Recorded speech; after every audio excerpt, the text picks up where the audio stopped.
সঁচাকৈ খুব ভাল লাগিছে মানে আমাৰতো এইটো পৰম্পৰা বুলি ক'ব লাগিব BPF দল যেহেতু সকলো জাতি জনগোষ্ঠীক লৈ পেলাই গঠিত হোৱা দল তাৰ কাৰণে সকলো উৎসৱ আমি সন্মান কৰোঁ সকলো ধৰ্ম আমি সন্মান কৰোঁ আৰু সকলো জনগোষ্ঠীৰ পৰম্পৰা আমি সব সন্মান কৰোঁ তো হিচাপে আমাৰ এই পৰম্পৰা মতে যিকোনো উৎসৱ নাহক কিয় আমি উৎসৱৰ অকণমান আগত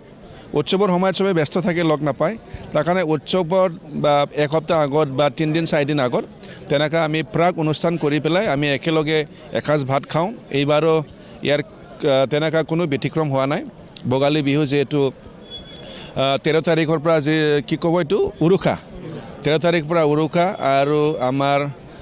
সংক্ৰান্তি হ'ব 14ৰ পৰা তাৰ কাৰণে আজি এই 10 তাৰিখটো বাছি ল'লোঁ আজি ক'বলৈ গ'লে এইবাৰ নিৰ্বাচনৰ পিছত তেনেকা আমি ভালকৈ জিলা অফিচত লগ পাইছোঁ আৰু সকলোকে দেখা পাই খুবেই ভাল লাগিল আৰু আপোনালোকৰ এই মিডিয়াৰ যোগেদি পুনৰ মই আমাৰ যিমানখিনি কৰ্মকৰ্তা লগতে আমাৰ যিমানখিনি BTC বাকী হওক অসম বাকী হওক সকলোকে মই ভোগালী বিহুৰ আগতীয়াকৈ মই ওলগ যাচিছোঁ এই ভোগালী বিহু যাতে এইবাৰ খুব আনন্দময় হওক মানে সকলোৰ জীৱনত সুখ শান্তি আহক তাকে মই কামনা কৰিছোঁ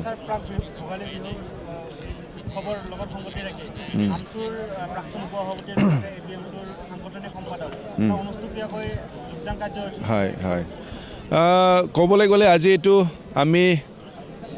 ইয়াত কৰিব লগা নাছিল আমাৰ তেনেকা ডাঙৰ অনুষ্ঠান কৰাৰ কথা আছিল কিন্তু আমাৰ আমচুৰ মানে ভাইচ প্ৰেছিডেণ্ট তেখেতে ইতিমধ্যে এক্স হৈ গ'ল আমচুৰ পৰা অব্যাহতি ল'লে আৰু আমচুৰ পৰা অব্যাহতি লোৱাৰ পিছত তেখেতে অন্য দলতো যাব পাৰিলেহেঁতেন তেখেতে কিন্তু আমাৰ BPF দলৰ লগত একেলগে থাকি কাম কৰিবৰ কাৰণে খুব ইচ্ছা তাৰ কাৰণে যিহেতু দলৰ সকলো বিষয়ববী আজি সব জমা হৈছে ইয়াতে ভাল দিন দে আজি সবৰ লগত চিনাকি হওক বুলি তেখেতক আমি এই অনুষ্ঠানৰ লগতে আমি দলৰ মাপলা পিন্ধাই আমি ইতিমধ্যে তেখেতক BPF দলৰ আঁকোৱালি ল'লোঁ আদৰি ল'লোঁ নিৰ্বাচনটো আমাৰ আহি গৈছে আৰু ইয়াৰ কাৰণে আমি খুব প্ৰস্তুতি আমিতো আগৰ পৰাই BPFে 12টা সিট আমি সদায় খেলি আছোঁ জিকি আহি আছোঁ এইবাৰো পৰিকল্পনা আছে যিমানখিনি পাৰোঁ আমি মানে ওপৰলৈকে যাবৰ কাৰণে চেষ্টা কৰি আছোঁ যেহেতু এটা দলৰ লগত আমি মিলি কাম কৰি আছোঁ নিশ্চয় ইয়াৰ কিবা এটা ডিছকাশ্যন হ'ব তাৰপিছত চূড়ান্ত কি হয় নহয় এইটো ক'ব পাৰিম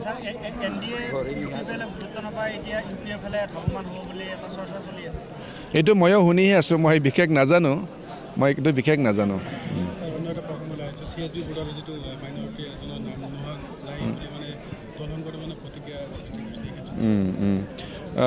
এইটো মই শুনিছোঁ অকণমান প্ৰতিক্ৰিয়া কৰাটো দেখিছোঁ নিশ্চয় এইটো দলৰ মহল কথা নিশ্চয় চলিব আমিতো BPF দল হিচাপে কাকো আমি তেনেকুৱা ডিপ্ৰাইভ কৰিম বুলি কৰা তেনেকুৱা BPFৰ কোনো নিয়ম নাই কিবা নিশ্চয় কাৰণ থাকিব পাৰে এই বিষয়ৰ ওপৰত আমি আলোচনা কৰিম হয় অসমক লৈতো তেখেতে বহুত সুখী অসমত ক'বলৈ গ'লে আমাৰ তেনেকুৱা দুৰ্ঘটনাৰ সংখ্যা বহুত কমিছে ফেটেলিটিছৰ সংখ্যা বহুত কমিছে মানে সকলো দিশত চাব গ'লে অসম মানে এতিয়া